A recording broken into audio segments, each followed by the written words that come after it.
السلام عليكم ورحمة الله.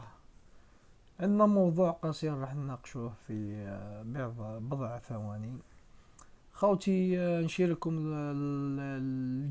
بعض المواقع اللي راح يقول لك راح تربح بهم بعض من الدولارات، ويقول لك دير ايداع ب20 دولار او 10 او 50، وراح تدير مهام وراح تربح، وراح يعطيك بعض من الدولارات، وفي الأخير راح يسخفك يطمعك كما نقولوا، وراح يديك الأموال تاعك.